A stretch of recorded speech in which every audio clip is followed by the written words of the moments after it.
Welcome back to Chem 101.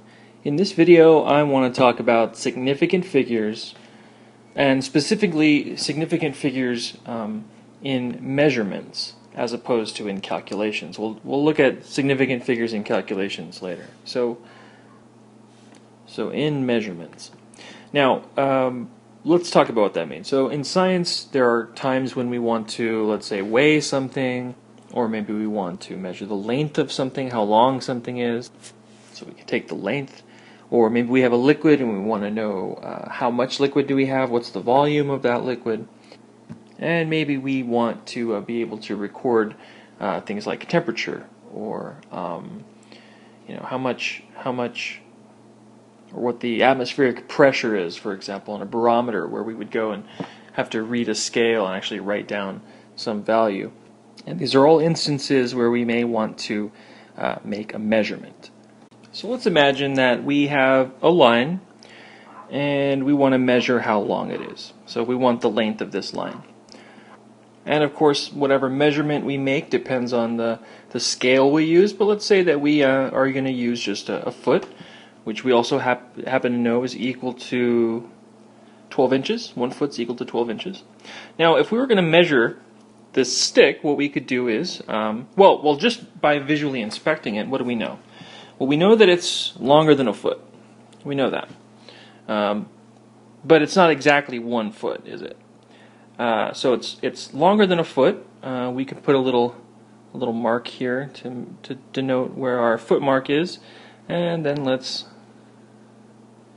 move it again, and we would move it here, and we'd say, okay, so it's longer than a foot, but it's not quite 2 feet. What do we call it? It's bigger than 1 foot, but it's smaller than 2 feet. So we know it's 1 point something feet, right? Maybe it's 1.5 feet. That's where significant figures comes in. Now, there are 2 parts to significant figures. There's always the part of the number that's certain, and then there's the part that we estimate. So any measurement we make is going to have a certain part, and it's going to have an estimate. So for this example, let's say that we didn't have all of these markings on the ruler. Okay, I've actually put little inch marks on the ruler, but pretend that those aren't there, and we just had 1 foot. We just knew how long a foot was. Well, now we know for certain that our line is somewhere in between 1 foot and 2 feet. So for certain we know it's 1 foot. Now, the estimation comes, this is where it's up to interpretation. Some people might say that's 1 3/4 feet. Someone else might say it's 1.5 feet.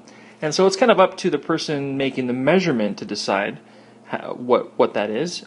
So let's say that I would say that's half a foot. So in my estimation, this would be 1.5 feet.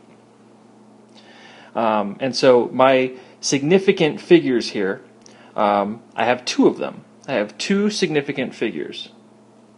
And this is also where we get the word sig figs. So you might hear we have 2 sig figs in this particular measurement. And it should be noted that the number of sig figs that we can get in a measurement depend on our measuring device. So if we were simply using the 1 foot marker, that's the best we could do, 2 sig figs. But now let's take advantage of the inch marks on the ruler. There's actually 12 of those. So if we look again, we can see that in actuality we have more information about how far this is. If we look at where our line goes to, approximately, on this ruler, and let's number these notch marks here. We've got 1, 2, 3, 4, 5, and sorry, not that. 6. We'll go 7.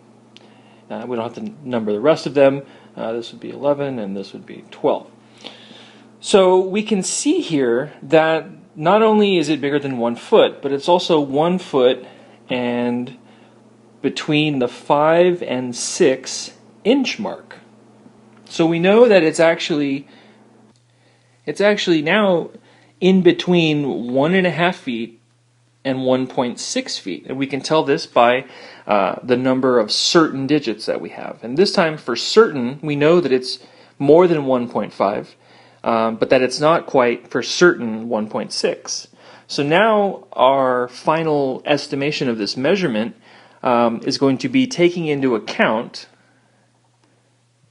this extra information that we have. We now know that this length of the line falls in between these two markers here. So we can again say for certain we know that this is going to be 1.5, and now we want to put one more digit, and so this digit is going to reflect how much information we have now between the 5 and the 6 in these two measurement marks. So I think that's a little more than halfway towards the 6, so I'm going to say that's 1.5, let's say 1.56 feet.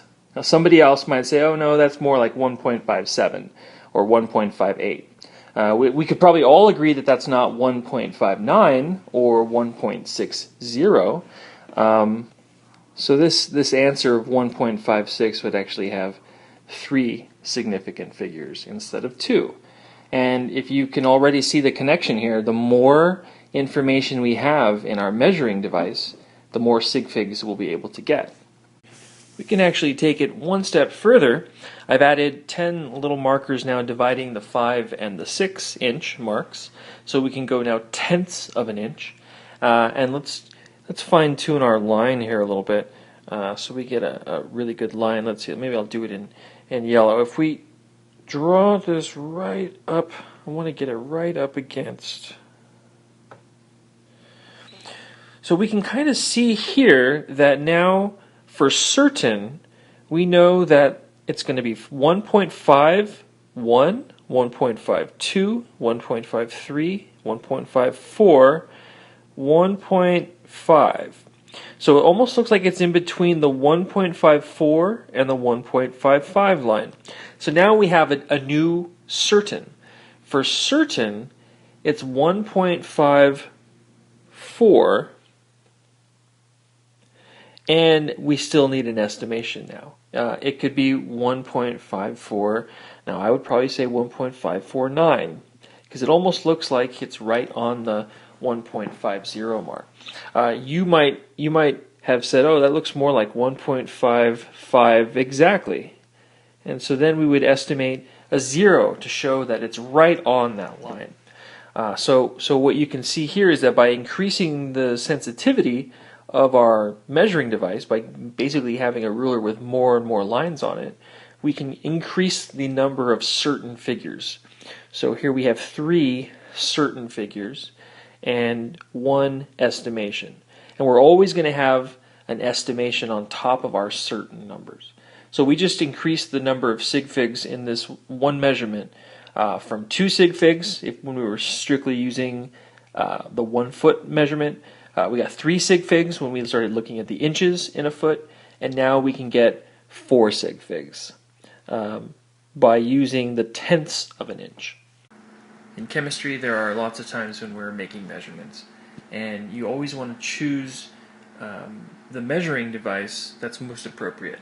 And so just to show you, in this example, if we had about 10 milliliters worth of a liquid and we wanted to find out how much we actually had, which of these devices do you think would be the best to use? The middle one here that only has 10 milliliter, 20 milliliter, and 30 milliliter marks. I mean, we already know we have less than 10 mils, but without any other markings, it doesn't tell us much.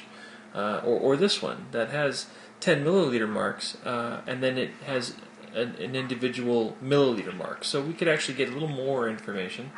But look at this scale. This one is much better. You can even see here this goes not only into the milliliters but into the tenths of a milliliter. So this would be the best one to use because it gives you the most number of significant figures. Now, in the next video, I want to show you how to identify significant figures and how to use them in calculations, which is a little different from just recording the correct number of significant figures. So that's what we've done here. We've looked at measurements and how we record sig figs, but now I want to show you how we tell how many sig figs a number has and how to treat those in calculation.